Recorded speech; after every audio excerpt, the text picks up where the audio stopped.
Hi there, hello. In 2008, I received a phone call from the State Highway Patrol telling me that my wife Amy was involved in a very serious car accident. And in that moment, my heart sank because I thought that he was going to tell me that she was dead. Instead, he told me that she was being airlifted to Miami Valley Hospital with very serious injuries. It turns out that she was hit head on by a drunk driver.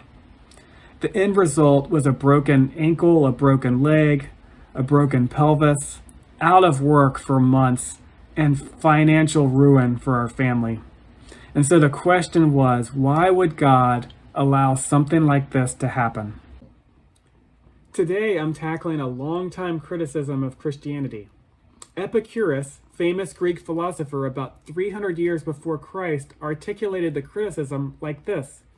Is God willing to prevent evil, but not able?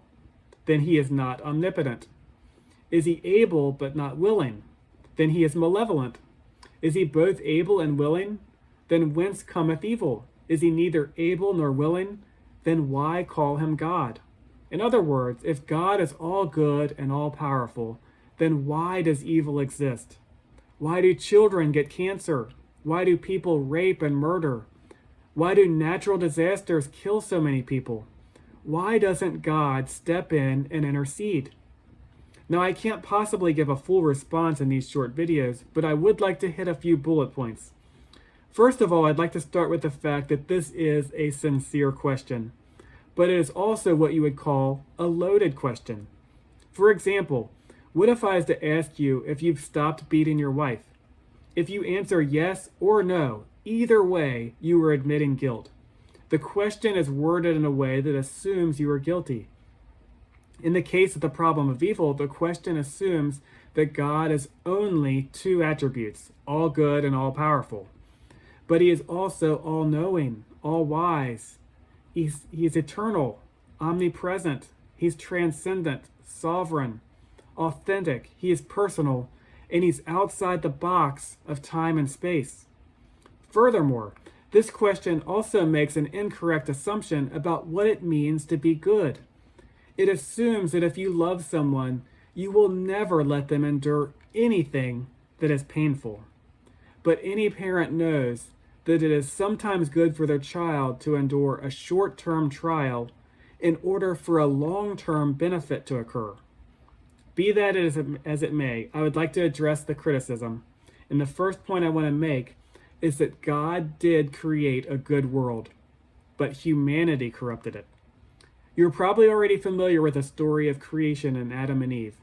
God creates the universe, and when he's finished, he says, everything he created is good. But after he created mankind, he says, it is very good. However, Adam and Eve chose to rebel and sin against God, and this is how he responds, Genesis 3:17 through 19. Cursed is the ground because of you. Through painful toil, you will eat food from it all the days of your life. It will produce thorns and thistles for you, and you will eat the plants of the field. By the sweat of your brow, you will eat your food until you return to the ground, since from it you were taken, for dust you are, and to dust you will return. In other words, the world has been corrupted by man's sin. We no longer live in the paradise that God created, but in a world where hardship, disease, and death is inevitable. But this was the result of humanity sinning, not by God's design. The next point I want to make is that human free will is the primary cause of a great deal of the pain and suffering that occurs. As I mentioned in the garden with Adam and Eve, they chose to sin. Galatians 5:13 says, you, my brothers and sisters, were called to be free. But do not use your freedom to indulge the flesh. Rather, serve one another humbly in love. We have free will. So why does God allow free will if it can result in evil? Because it would actually be the opposite of love to deny us free will. If you're a woman who has ever been pursued by a man that you're not interested in, you are certainly glad that you had the free will to reject his advances. In the same way, we have free will to choose or reject God. He doesn't want us to love him because we were programmed to, but because we choose to. Because of that necessary freedom of choice, the door for sin and disaster and catastrophe is open. The choice of individuals to drive drunk, to steal, to kill, to fly planes into buildings, and to make war and invade sovereign nations. The next point I want to make is that God is transcendent. What I mean by that is that he is beyond the scope of human experience or understanding. The book of Job gives us great insight into this. In this story, Job is struck by a series of escalating tragedies, even though he had been an upright and righteous man. And so Job questions God, bordering on accusing God, that God was at fault for his hardship. This is where God answers back in Job 38:4. Where were you when I laid the earth's foundations? Tell me if you understand. God then goes on to ask Job if he understands how the weather works, how we gain wisdom and understanding, and how animals are designed to instinctively survive. The point that made to Job is clear. If you don't understand how the simple things of nature work, what makes you think you would understand the philosophical ramifications of the reality of pain and suffering of innocent people in a world created by an all-wise, infinite, all-powerful God? As the Lord says in Isaiah 55:9, as the heavens are higher than the earth, so are my ways higher than your ways, and my thoughts than your thoughts. We don't know what we don't know, but we do know that God has infinite knowledge and wisdom, while our knowledge and wisdom is limited. The next point I want to make is that God is outside of time and space. God is eternal and sees the whole picture of time. I like this model that J. Warner Wallace used when he was talking about this subject, and I'm going to use a little bit of geometry here. God is like the line. He has always existed in the past and into the future, and he sees everything. We tend to view our lives like a line segment. We think of a starting point when we were born and an end point when we die. And we're guessing that if we are healthy and make wise decisions, we may live to be about 90 years old, and we would say that that is good. But if something bad happens, like cancer or an untimely murder or an accident when we're only 40 years old, then that would be seen as unfair, as evil, as if something bad has happened. But the truth is that our lives are like a ray. Yes, we have a starting point at our birth, but our souls will go on living into eternity. And so this is what our lives look like with an eternal perspective. Look at how short our time on earth is compared to the rest of eternity. Going back to that car accident that my wife was involved in the days and months after that happened, the unfairness and the evil of that event was very apparent to me. But now almost 14 years have passed by, and when I look back at that event, the negative ramifications have little to no impact on me. To the contrary, I think back on that now and remember all the positives that came out of it.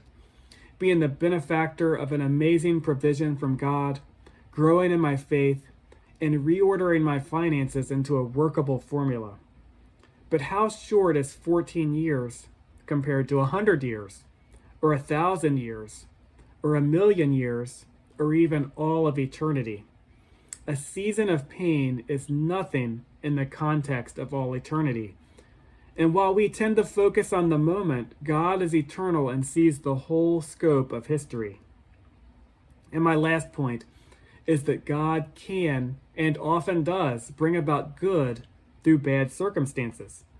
In the Old Testament, Joseph was sold into slavery by his brothers. It's hard to imagine a more tragic thing happening to a young man. Joseph ended up in Egypt, and God blessed him and worked through him to such a degree that Joseph went from being a slave to being imprisoned to being second in command in all of Egypt. Because there is a famine in their homeland, Joseph's brothers came to Egypt to find food, only to find themselves standing before the now powerful Joseph. And now his brothers were terrified that they were coming to judgment. Ultimately, Joseph shows grace and mercy to his brothers when he reveals himself and says this: "Don't be afraid. Am I in the place of God? You intended to harm me, but God intended it for good to accomplish what is now being done, the saving of many lives.